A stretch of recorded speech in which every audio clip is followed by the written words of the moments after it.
아, 나의 택한 종 벗 아브라함의 자손 야곱이라는 제목으로 말씀 전하도록 하겠습니다. 여러분, 우리 오늘까지 해가지고 20주간 동안 야곱에 대해서 우리 나누었습니다. 그러니까 19시간 동안 성경에 굉장히 본문을 길게 잡으면서도 설교를 했는데도 불구하고 야곱이 19번이나 설교할 정도로 많은 내용이 있었어요. 만약에 자세하게 했다면 그보다 훨씬 더 긴 길이가 되었을 것입니다.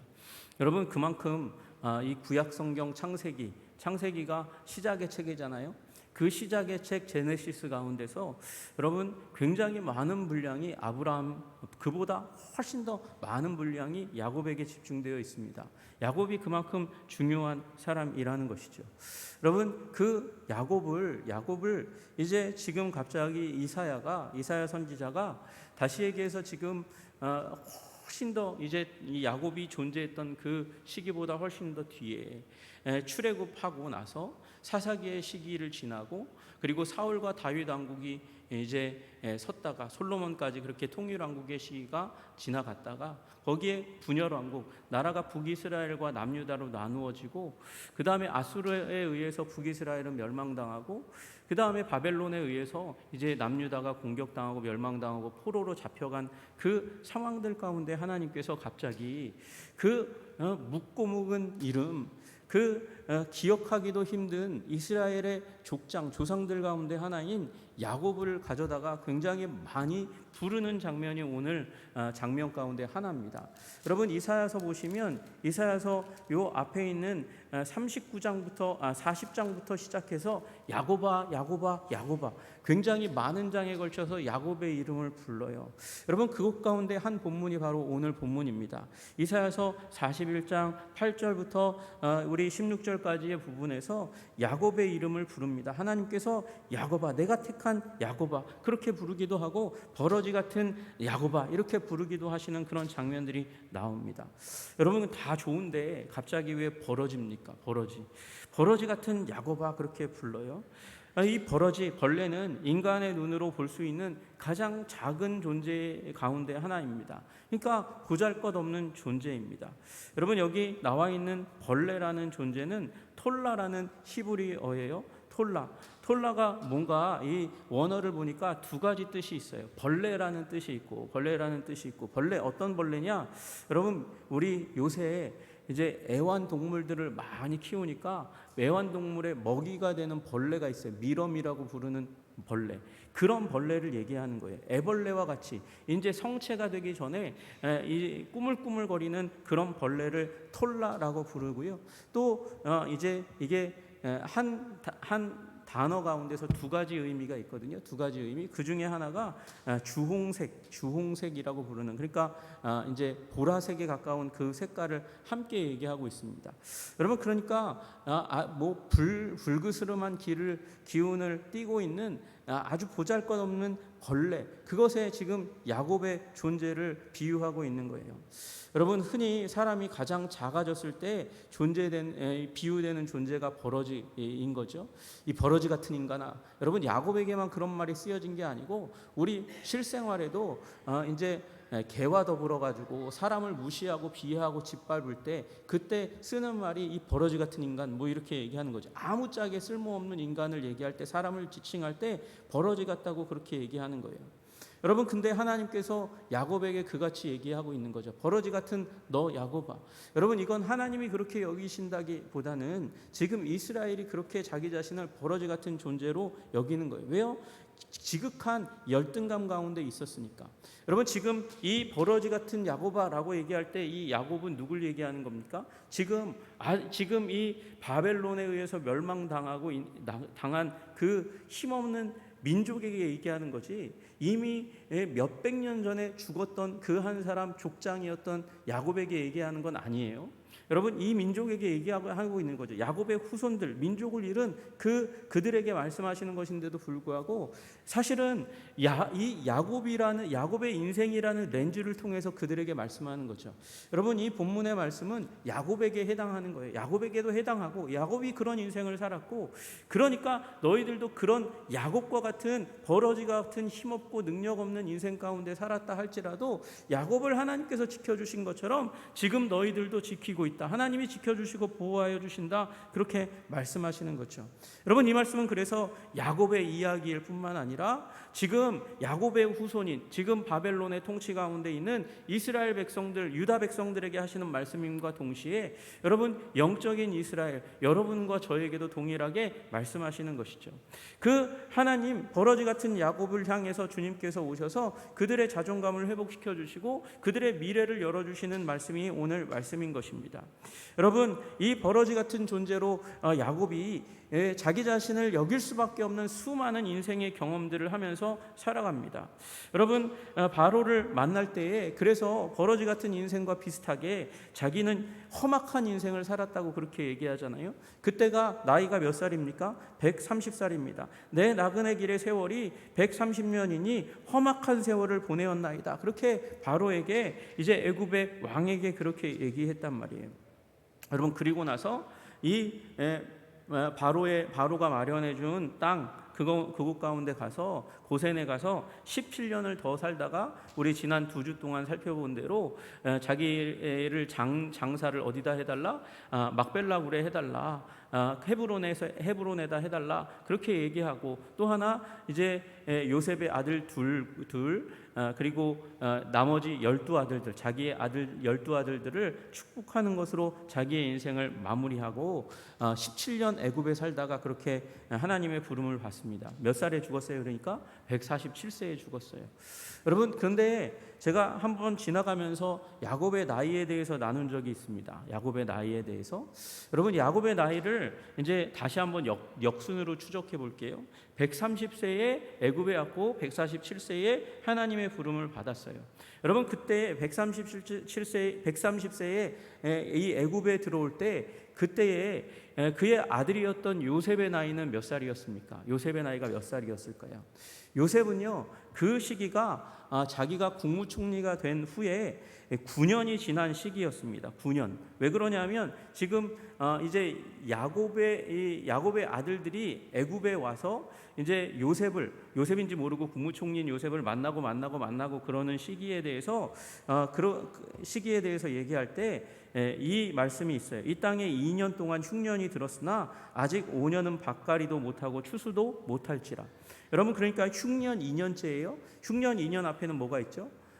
풍년 7년이 있어요. 그러니까 국무총리가 된 지는 요 7년과 2년 합쳐서 9년 동안이에요. 9년. 요 총리가 될 때에 이 요셉의 나이가 몇 살입니까? 30살이라고 그렇게 성경에 기록되어 있습니다. 30살.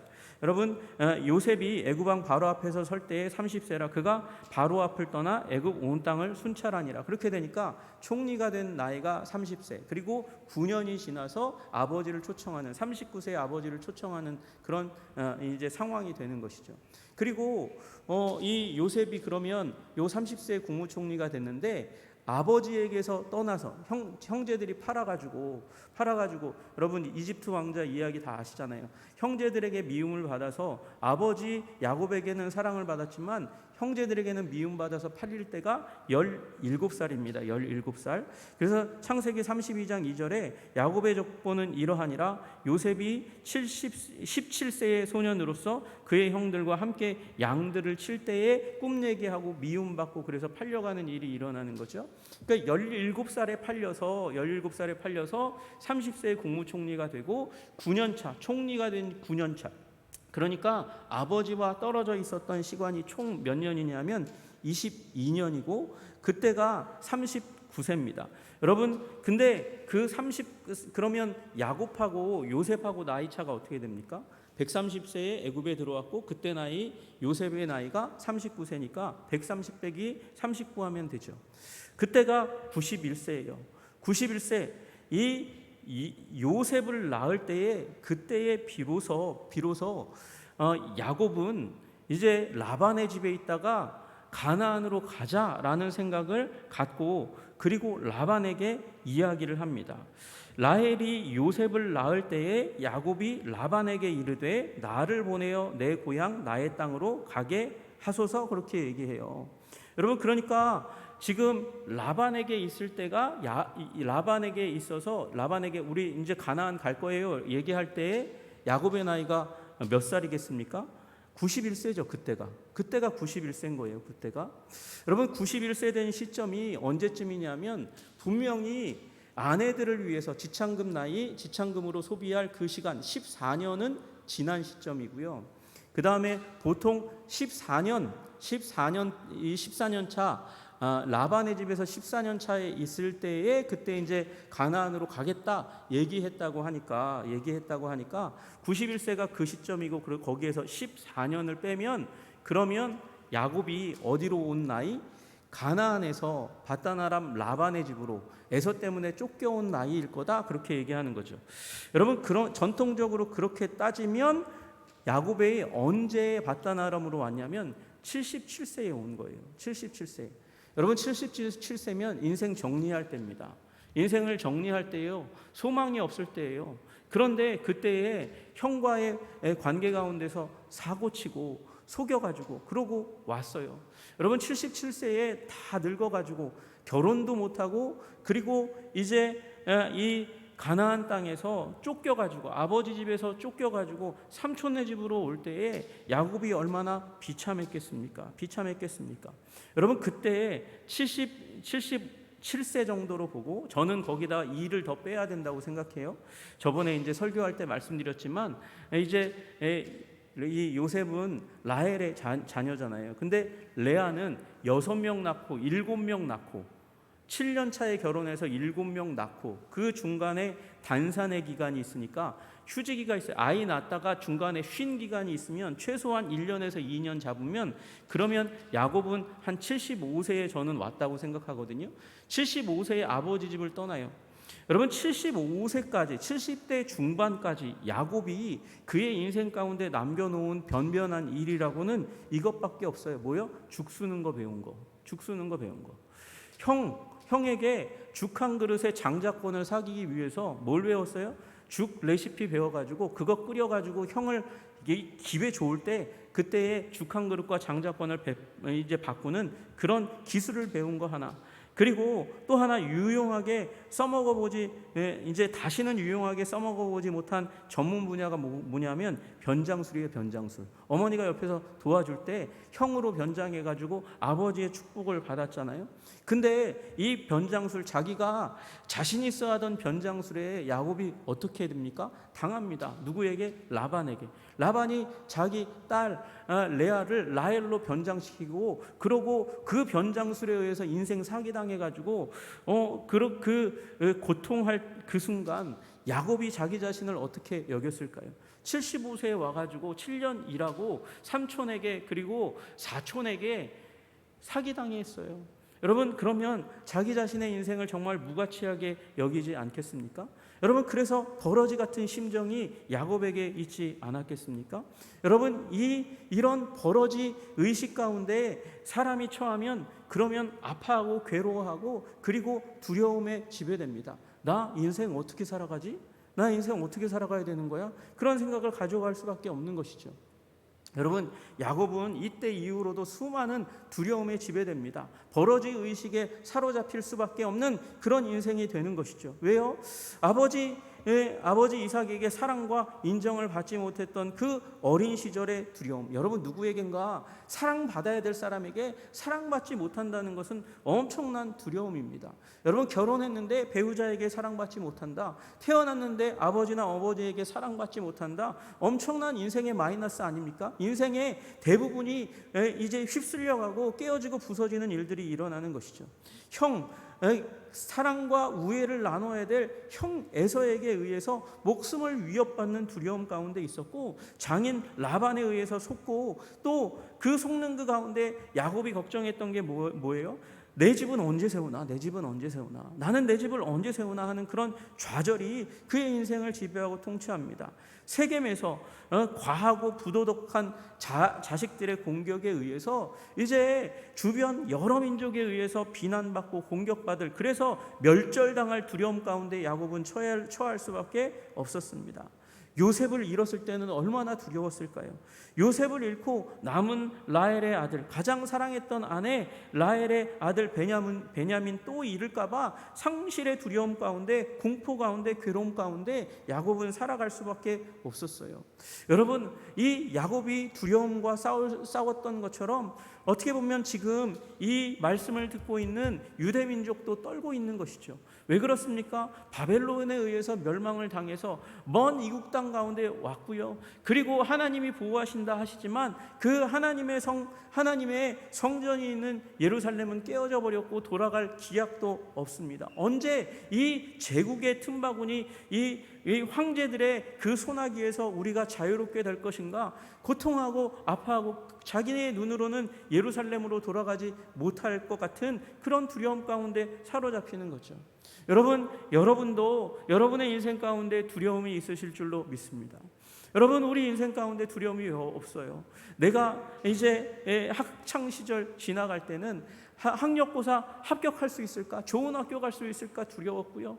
그 학력고사 지나고 나와서 대학교 갈 때는 내가 좋은 직장 가서 사람답게 변변하게 살아갈 수 있을까? 사람 노릇하며 살아갈 수 있을까? 걱정하게 되고, 또 졸업하고 나가지고는요, 무슨 걱정했냐면 나 결혼할 수 있을까?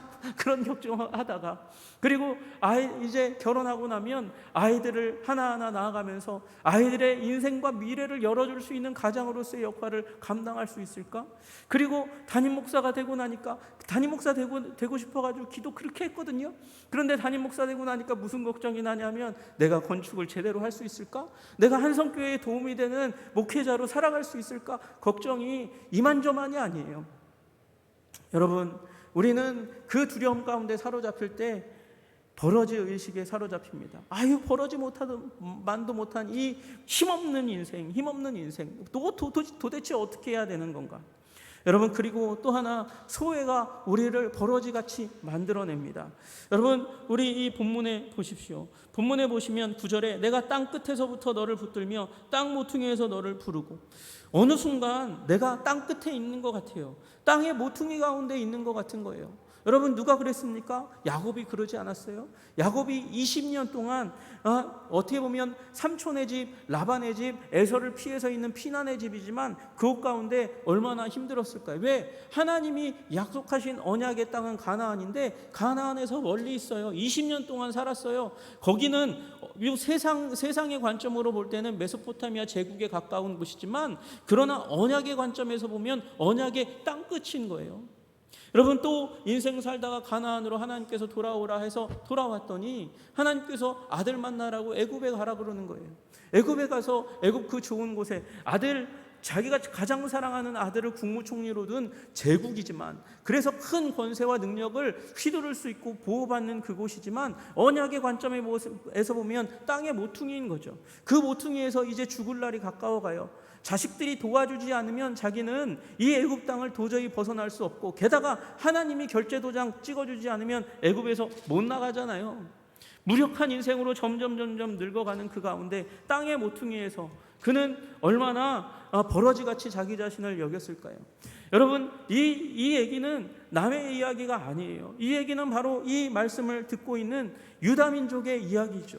지금 잡혀갔어요. 끌려갔어요. 바벨론 제국에 끌려가서 거기에서 언제 예루살렘으로, 가나안 땅으로, 조상 아브라함에게 주신 땅으로 갈지 알지 못하는 세상의 땅 끝에 땅의 모퉁이 가운데 있는 그 유대민족의 걱정이죠.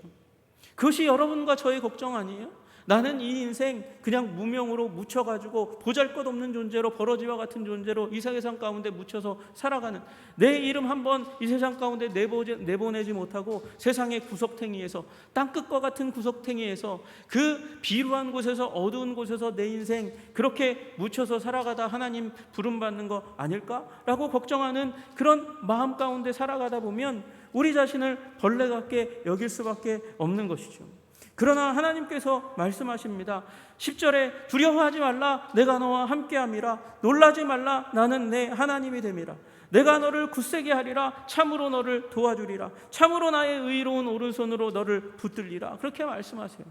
여러분, 지금 하나님께서는 야곱의 인생 가운데 그렇게 행동하셨듯이 지금 바벨론 그 통치 가운데 있는 유다 민족에게 말씀하시는 거죠. 나는 너를 돕는 자다. 그러니까 두려워하지 말라 말씀하시는 거예요. 여러분, 지금 두려워하지 말라, 놀라지 말라, 이 말씀 가운데 여러분의 모든 그 버러지 의식을 떨쳐내시기를 주님의 이름으로 축복합니다. 두려움을 몰아내고 소외되는 것에 대한 그 아픔을 몰아내고, 여러분 두려워하지 말고 놀라지 말고 우리의 도움이 되시는 그 하나님 붙드시는 여러분들 되시기를 주님의 이름으로 축복합니다. 여러분, 아수르도 멸망했고요, 그리고 지금 남유다를 멸망시켰던 바벨론 제국도 멸망했습니다.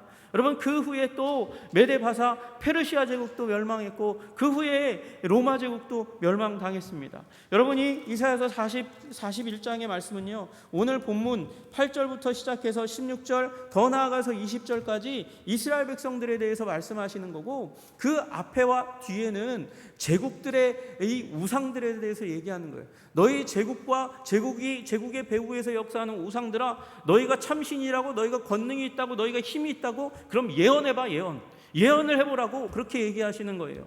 시비를 거시는 거예요. 재판장에 그들을 불러가지고 송사를 하시는 거예요. 너희들이 미래를 맞힐 수 있느냐? 여러분, 그러면 하나님은 미래를 맞힐 수 있는 분이십니까? 미래를 예견하시고 말씀하시고 그리고 하나님의 백성으로 대비하도록 하실 수 있는 하나님이십니까? 네, 그렇습니다. 여러분, 다니엘에게 신상을 보여주시고 앞으로 일어나게 될 제국의 역사에 대해서 말씀하세요. 어디까지? 헬라를 넘어서서 로마까지의 역사를 말씀하시고, 로마가 그렇게 드러나 있을 때 그때의 뜨인 돌이 날아와서 그 모든 제국의 역사를 일수하고 새 역사를 시작하실 것에 대해서 말씀하셨어요. 여러분, 그 뜨인 돌이, 날아온 돌이 누구입니까? 예수 그리스도인 줄로 믿으시기를 주님의 이름으로 축복합니다. 여러분, 그래서 미래를 맞추신 그 하나님, 미래를 다 아시고 계획하시고 맞추실 뿐만 아니라 온 세계를 경영하시는 그 하나님을 기억하면서 야곱의 후손들아, 두려워하지 말라 말씀하시는 거예요. 여러분, 두려움을 떨쳐버리시는 여러분 되시기를 주님의 이름으로 축복합니다. 여러분, 교회 가운데 있는데, 하나님의 백성들 가운데 있는데도 불구하고 소외감으로 벌벌 떠는 사람들이 있어요. 여러분, 소외감을 떨쳐내시기를 주님의 이름으로 축복합니다. 하나님은 야곱도 땅끝에서 불러오셔서 가나안으로 인도하신 하나님이세요. 여러분, 이곳 바벨론 제국 가운데 있었던, 땅끝에서 있었던 유다 민족도 다시금 돌아오게 하시는 하나님이신 줄로 믿으시기를 주님의 이름으로 축복합니다. 여러분, 그러므로 이 하나님을 믿는 믿음 가운데 굳건하게 서시는 여러분 되셔서 버러지 의식이 아니라 하나님이 사랑하는 자의 의식을 가지고 살아가시기를 주님의 이름으로 축복합니다. 여러분, 하나님이 나를 사랑한다 말씀하시는 게 바로 여기 41장 8절의 말씀이잖아요. 나의 종 너 이스라엘아, 나의 종 너 이스라엘아. 여러분, 종이란 어떤 존재입니까? 종은요, 첫 번째로 주인에게 속한 존재입니다. 주인에게 속한 존재고, 주인이 그 먹을 것과 입을 것과 잠잘 것을 책임지는 존재가 먼저 종이에요. 종. 하나님께서 여러분을 하나님께 속하게 하시고 먹이시고 입히시고 채우시는 줄로, 생존하게 하시는 줄로 믿으시기를 주님의 이름으로 축복합니다. 여러분, 그리고 종은 어떤 존재입니까? 종은 그 하나님의 지원을 받아서, 그 주인의 지원을 받아서 주인의 뜻을 행하는 자가 종이잖아요. 여러분, 그러니까 우리 하나님의 종은 하나님의 뜻을 이루어드리는 자예요. 여러분, 뜻을 이루어드리려면 선행돼야 될 조건이 하나 있어요. 그게 뭐냐? 뜻을 알아야지. 그래야 준행하는 거지. 여러분, 하나님의 뜻을 알아야 하나님의 뜻을 이루어드리는 종이 되는 거죠. 여러분, 그래서 하나님을 아는 자가 종인 것이에요. 여러분, 그래서 그 뒤에 나의 벗 아브라함의 자손아, 그렇게 말씀하시잖아요. 하나님의 벗, 하나님과 가장 친했던 아브라함. 왜 하나님이 아브라함과 그렇게 친했을까요? 아브라함은 왜 하나님의 벗이라고 칭함을 받았을까요? 하나님의 계획을 알았으니까. 하나님의 계획이 무엇입니까? 부름 받을 때부터 아브라함은 하나님의 뜻을 알았어요. 땅의 모든 족속이 너를 인하여 복을 받을 거야. 너를 통해서 복을 받을 거야. 네가 복 받는 것은 고사하고 네가 큰 민족을 이루고 네 이름이 창대하게 되고 큰 이름이 되고 위대한 이름이 되고 그리고 네가 복을 받아서 자손이 많아지고 가나안 땅을 차지할 것뿐만 아니라 너를 인하여 땅의 모든 족속이 복을 받을 것이라 말씀하셨어요. 여러분, 그래서 우리는 어떤 존재냐? 아브라함의 자손이에요. 여러분, 지금 유대민족이 그런 것처럼 여러분들도 하나님의 자손인 줄로 믿으시기를 주님의 이름으로 축복합니다. 어떻게 보면 우리는 지금 이 말씀을 듣고 있는 유대민족, 지금까지 유대민족보다 하나님의 뜻을 더 잘 아는 사람들이잖아요. 왜? 그 하나님의 뜻을 가장 잘 알고 계신 예수님의 말씀을 받은 존재들이니까. 여러분, 그러므로 예수 그리스도 안에서 하나님을 잘 안다는 믿음을 가지고 여러분, 하나님께서 우리에게 맡기신 바 우리 하나님의 뜻을 준행해 가시는 하나님의 종으로 아름답게 살아가시기를 주님의 이름으로 축복합니다. 여러분, 그렇게 살아갈 때 주님께서 우리에게 필요한 모든 것을 다 더해 주실 줄로 믿으시기를 주님의 이름으로 축복합니다. 여러분, 그래서 하나님은요, 버러지 의식에서 벗어난 자들, 하나님의 종이요, 하나님을 아는 하나님의 이제 친구의 자손이라는 정체성을 가질 때에 우리에게 주실 은혜를 말씀해 주세요. 그 은혜가 첫 번째 무엇인가? 승리입니다. 여러분, 승리의 사람으로 하나님께서 부르신 줄로 믿으시기를 주님의 이름으로 축복합니다. 여러분과 저는 승리할 수밖에 없는 DNA를 가지고 태어났어요. 왜? 우리가 하나님의 종이요 아브라함의 자손이기 때문에 그렇습니다. 여러분, 우리 11절 보십시오. 11절과 12절에 말씀하십니다. 보라, 내게 노하던 자들이 수치와 욕을 당할 것이요 너와 다투는 자들이 아무것도 아닌 것 같이 될 것이며 멸망할 것이라. 내가 찾아도 너와 싸우던 자들을 만나지도 못할 것이요 너를 치는 자들은 아무것도 아닌 것 같고 허무한 것 같이 되리라 말씀하셨어요. 여러분, 이 말씀은요 아브라함에게 하신 말씀이에요. 아브라함에게 말씀하셨잖아요. 너를 축복하는 자에게 내가 복주고 너를 저주하는 자에게 내가 저주하리니 너로 말미암아 땅의 모든 족속이 복을 얻을 것이니라. 여러분, 아브라함과 아브라함의 후손을 대적하는 자들은 하나님의 심판을 받는 거예요. 야곱도 마찬가지죠. 야곱의 인생 가운데 야곱을 향해서 칼을 든 자들, 창을 든 자들은 다 멸망당하는 것이 하나님이 세팅하신 계획이라는 것입니다. 여러분, 어느 날 라반이 이제 야곱이 도주했다는 사실을 알았습니다. 그래서 추격합니다. 왜 추격했을까요? 최소한 야곱과 그의 가족을 잡아오거나 아니면 야곱을 죽이고 야곱의 모든 재산을 다 취하려 하는 계획을 가지고 밤새 낮이건 밤이건 추격해 야곱을 따라 잡았습니다. 이제 다음 날 야곱을 잡을 날이에요.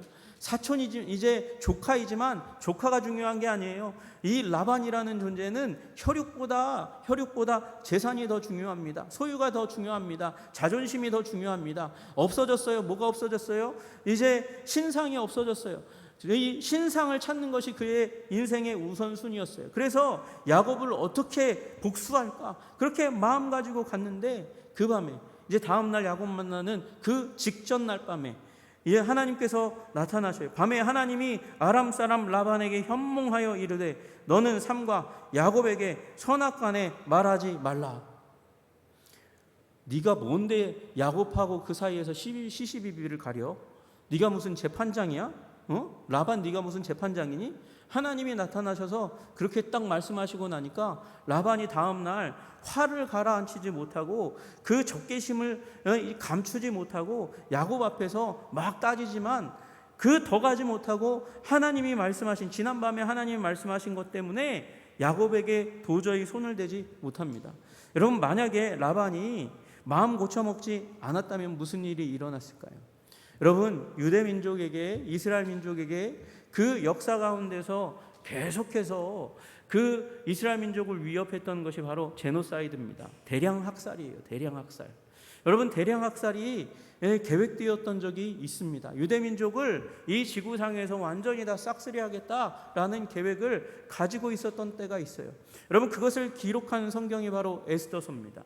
그 에스더서에 한 인물이 모르드게라는 한 인물을 미워한 하만이라는 인물이 이 제국 안에 있는 모든 유대인을 다 죽이겠다. 여러분, 유대인 죽이면 무슨 일이 일어납니까? 여러분, 이것은 아브라함에게 하신 언약이 지켜지지 않는 것이에요.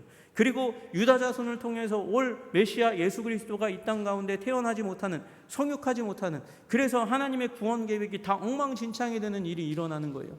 그래서 하나님이 하만을 치시고 깨뜨리십니다. 아마 라반이 마음 고쳐먹지 않았으면 하만같이 멸망당했을 거예요. 여러분, 그래서 최소한 우리는 패배하지 않습니다. 하나님께서 지켜주시고 보호하시는 줄로 믿으시기를 주님의 이름으로 축복합니다. 그래서 여러분, 지금 유대민족에게, 지금 이 야곱의 후손인 유대민족에게 말씀하시는 거예요. 너희들을 대적했던 자들이 어디 있느냐? 없지 않느냐? 지금 너희들을 압제하고 있는 이 바벨론이라는 제국도 역사 가운데 이제 지금 화려한 것 같고 지금 너무도 강건한 것 같지만 어느 순간 힘을 잃고 자취를 감추고 부서지고 깨어지는 일이 일어날 거라 말씀하시는 것이죠. 여러분, 이 역사 가운데서 하나님은 유대를 향한 하나님 야곱의 자손들을 향한 하나님의 계획이 있다고 말씀하셔요. 그것이 무엇입니까? 그들을 위대한 존재로 만들어서 사명을 감당하게 하실 것이라는 것입니다. 그것이 15절 16절의 말씀입니다. 보라, 내가 너를 이가 날카로운 새 타작기를 삼으리니 내가 산들을 쳐서 부스러기를 만들 것이며 작은 산들을 겨같이 만들 것이라. 내가 그들을 까부른 즉 바람이 그들을 날리겠고 회오리 바람이 그들을 흩어버릴 것이로되 너는 여호와로 말미암아 즐거워하겠고 이스라엘의 거룩한 이로 말미암아 자랑하리라. 그렇게 말씀하세요. 여러분, 타작기는 용도가 있습니다. 무엇을 위해서 존재합니까? 추수를 위해서 존재합니다. 추수를 위해서 존재하는 것이 타작기인데 내가 너를 이가 날카로운 새 타작기로 만들겠다는 거예요. 여러분이 제가 알고 있는 보잘것없는 타작기는 나무 작대기에다 그 끝이 이제 움직일 수 있도록 만들어서 곡식을 터는 것이죠. 곡식을 터는 것입니다. 그것이 사람이 가지고 있는 타작기, 가장 기본적인 타작기입니다. 그런데 하나님께서는 마치 지금 이 시대에 있는 타작기와 같이 이가 날카롭고 힘이 있는 타작기를 지금 것보다 더욱더 훌륭한 타작기를 하나 만들어가지고 곡식이 아니라 너희들 앞에 있다면 산들이라도 다 털어버리고 작살내고 그리고 추수하는 일들을 내가 너희들 앞에 펼쳐 보이겠다. 내가 그 타작기로 너희들을 삼겠다. 사명을 주시는 것이에요. 여러분, 하나님께서는 무엇을 계획하고 계세요? 위대한 추수의 시대를 계획하고 계세요. 그 위대한 추수의 시기에 너를 이가 날카로운 타작기로 삼아서 그 사명을 부여해서 너로 말미암아 열방을 추수하는 일을 내가 반드시 이루겠다. 그렇게 말씀하십니다. 여러분, 이 타작기의 시대가 이미 예수 그리스도를 인하여 아버지 하나님의 권능 가운데 열리게 된 줄로 믿으시기를 주님의 이름으로 축복합니다.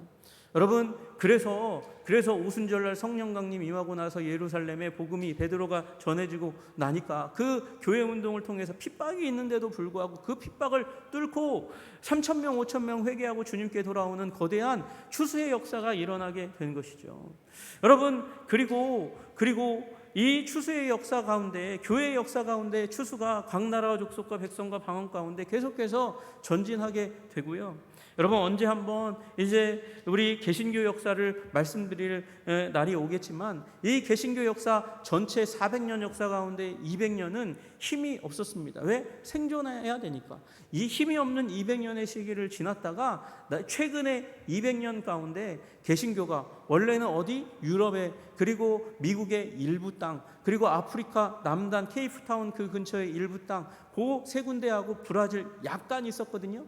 그런데 이 교회 운동이, 개신교 운동이 엄청나게 200년 동안 전 세계를 휩쓸어서 이 복음을 열방 가운데 이제 전파하고 추수하는 거대한 추수의 시기를 열어가게 되었습니다.